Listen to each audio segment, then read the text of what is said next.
Just take a look at what's happening in virtually any place in the Middle East. Iran is behind it. So what kind of a deal is this where it wasn't even discussed?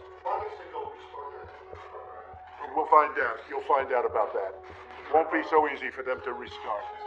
They're not going to be restarting anything. They restarted, they're going to have big problems, bigger than they've ever had before. And you can mark it down. They restart their nuclear program, they will have bigger problems than they have ever had before. What will happen, do you think, if President Trump pulls the United States out of the nuclear deal?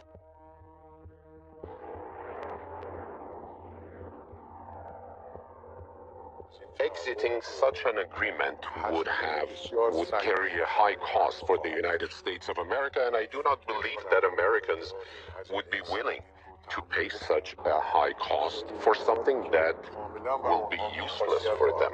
It will yield no results for the United States, but at the same time, it will generally decrease and cut away and chip away at international trust placed in the United States of America. What would you do?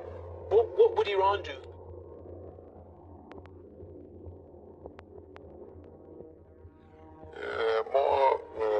We will have various options at our disposal vis-a-vis this issue if the United States pulls out of the JCPOA. And there has been quite a great deal of thought given to this possible scenario regarding our reaction. And if such a thing were to happen, quite swiftly the world will see Iran's steps and reactions. This action will take place in a matter of a few days. However, given that Mr. Trump's reactions and actions and policies are somewhat unpredictable, we have had long thought and discussions about our reaction. The foreign ministry warned Washington not to do anything it might regret. We have to wait for their decision. As for Iran's stance, we've made all the necessary predictions about any scenario, and all options for different situations are on the table, depending on what the United States decides to do.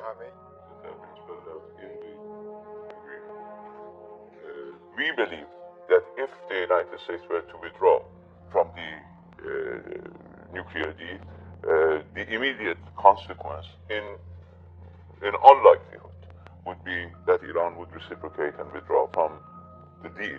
What the United States, what President Trump has made the international community aware of, is the fact that the United States is not a trustworthy, reliable negotiating partner, because you reach an agreement with them, and an agreement, by definition, would require give and take. They're prepared to take everything that you've given, but then renege on the promises that they have made in the deal. That makes the United States a rather unlikely partner in any international agreement. And unfortunately, the track record is not just limited to the nuclear deal. It includes the Paris Climate Agreement, the Trans-Pacific Partnership, and a lot of other freely undertaken commitments of the United States. But there is a chance, and nobody knows what I'm going to do on the 12th, although, Mr. President, you have a pretty good idea. But we'll see. But we'll see also if I do what some people expect, whether or not it will be possible to do a new deal with solid foundations, because this is a deal with decayed foundations. It's a bad deal. It's a bad structure. It's falling down. Should have never, ever been made. I blame Congress. I blame a lot of people for it. But it should have never been made. And we're going to see what happens on the 12th. But I will say, if Iran threatens us in any way, they will pay a price like few countries have ever paid.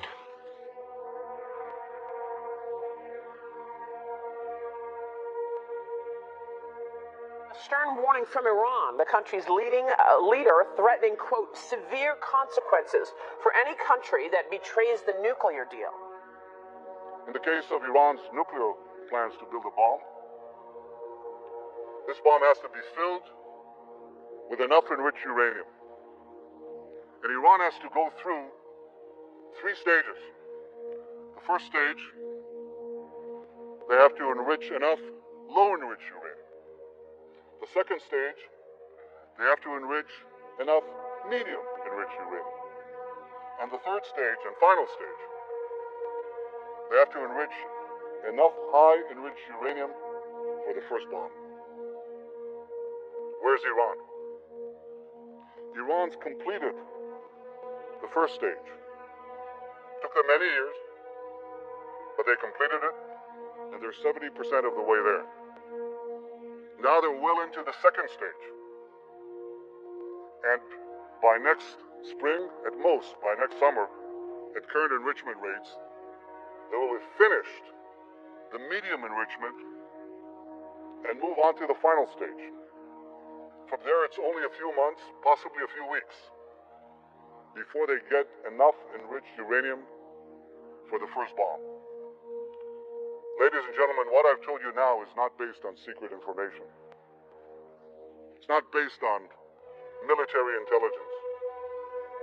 It's based on the public reports of the International Atomic Energy Agency.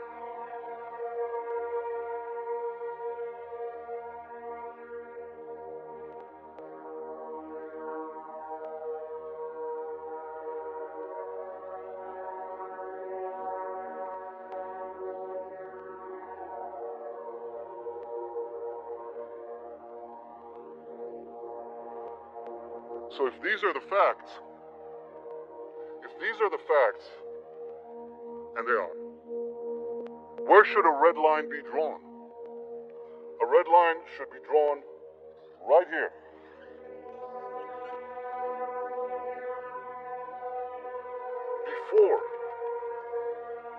Before Iran completes the second stage of nuclear enrichment necessary to make a bomb. Before Iran gets to a point where it's a few months away or a few weeks away from amassing enough enriched uranium to make a nuclear weapon.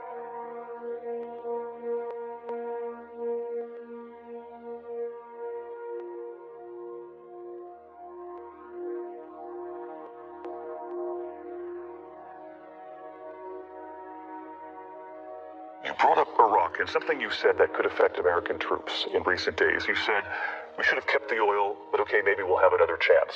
What did you mean by that? Well, we should have kept the oil when we got out. So you believe we can go in and take the oil? We should have taken the oil. It is a sight that no Western broadcaster has been allowed to see until now. I traveled across hundreds of kilometers of flat, deserted marshlands to tour one of the world's largest oil fields. Unexploded bombs from the Iran-Iraq War used to litter this area.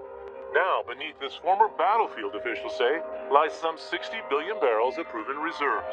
Now, this is a massive operation covering some 900 kilometers, about the distance between, say, Los Angeles and San Francisco. They have more than 300 wells already, and that number will double by the year 2020.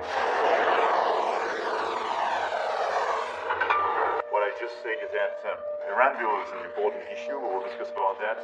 But we have to take it as a part of the broader picture, which is security in the overall region. And we have the Syrian situation. We have upcoming election in Iraq. We have the stability to preserve for our allies in the region. And what we want to do is to contain the Iranian presence in the region. And JCPOA is part of this broader picture. Thank you. It just seems that no matter where you go, especially in the Middle East, Iran is behind it. Wherever there's trouble, Yemen, Syria, no matter where you have it, Iran is behind it. And now, unfortunately, Russia is getting more and more involved. The Iran deal is a disaster. They're testing missiles, and what is that all about? You look at the ballistic missiles that they're going and testing. What kind of a deal is it where you're allowed to test missiles all over the place? But Iran seems to be behind everything where there's a problem. And you just have to take a look. You look at what's happening, you look at the fighters. Iran is always there, and we're not going to allow certain things to happen that